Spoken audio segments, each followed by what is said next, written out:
and then get to this position, or sometimes you can just bring him in, get him into like a scarecrow position, and work your way out, okay? I need a little distance on lasso, so a lot of times when I'm telling you like sweeps or other guards, I'm telling you just create the angle, but don't move out. This one, you need to move out a little bit, okay? A decent amount.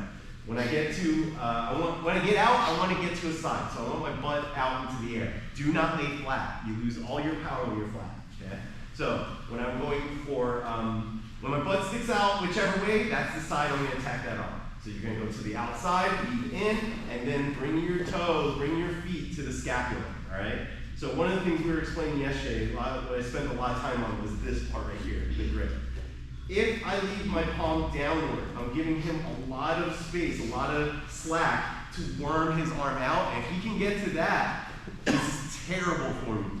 I'm basically giving him a pass at that point, okay? So what I want to do is pull as hard as I can, yes, but I also want to twist my palm as much upward as I can, all right? If I do that, it cuts out a lot of the slack. It makes it very difficult for him to worm out. He'll still be able to bring his wrist down, but he's not going to have that slack to go around, all right? Second thing is, I leave my arm, my hand open for the most part. If he starts really fighting, that's when I'll grip hard. But if you stay like this the whole time, you're going to blow out your forearm, you're going to blow out your fingers, okay? So leave it just nice and open and only make the fist when you actively need to fight it, all right?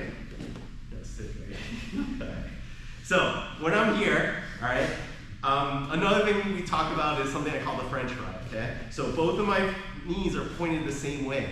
I want you to understand that you're using your hip to break the balance, to break the posture, not your legs. I don't want to see this. I see this from a lot of bad lasso players, right? Or bad players in general. This isn't very strong.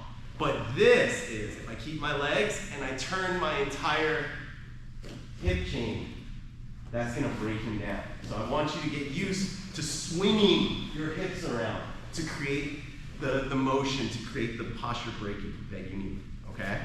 So, from here, we were saying that if we can break the posture, great. Then just push him over, get him up, attack, all right? If you can't, a lot of times as we get here, and I start breaking, he's gonna turn the other way, right? He's gonna posture that way, but if I can see his elbow, that means I can attack the omoplata, all right?